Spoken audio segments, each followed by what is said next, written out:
Alrighty, March 11th, 2014. Beautiful Tuesday afternoon in Western Washington, and sun is shining. And I've just finally finished the last touch on the solar air heater, just to make it not 100% passive, but actually semi-active, by adding a little solar cell on top, which you see there. It was working fine on natural convection, but actually making hotter air than I really needed. So I've just got the solar fan installed. Let's go around to the inside. Got a bunch of veggies going in here already. Earliest I've ever been gardening. And here's the little solar fan that the solar cell out on the air heater is running. So the idea here is to draw the air faster through the air heater on a warm day like today or a sunny day,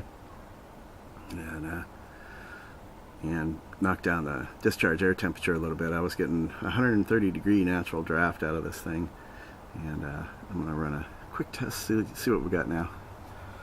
Fan's running great in the full sunshine. So definitely improved my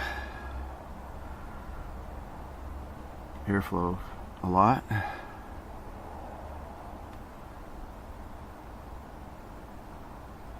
Got a nice steady 3-mile-an-hour breeze coming out of there. Let's check the temp.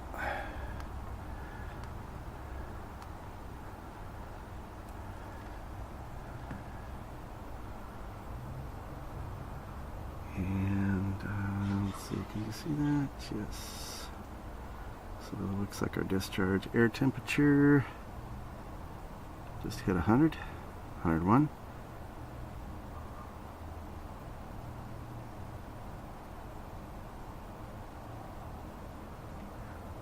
Looks like it's going to top out about 103. Like I said, it was actually putting on 130 degree air prior to putting the fan on, which is too hot.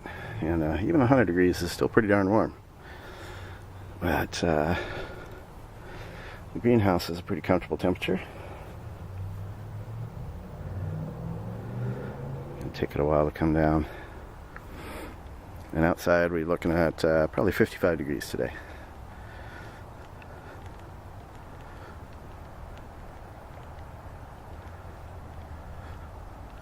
So very fun project. Glad to finally have the last finishing touch put on.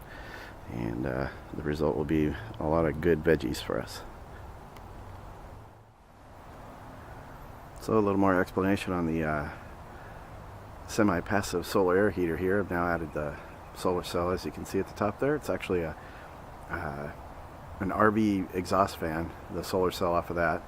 That I just split the solar cell off of the fan and put the solar cell out here and the fan inside.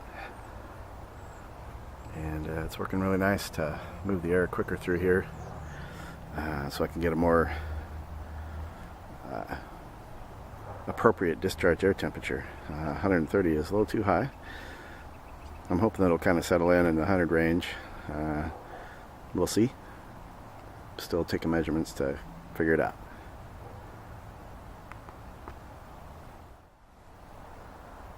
Another nice thing about this setup is that the solar powered exhaust fan came with automatic proportional control, so the brighter the sun, the faster the fan.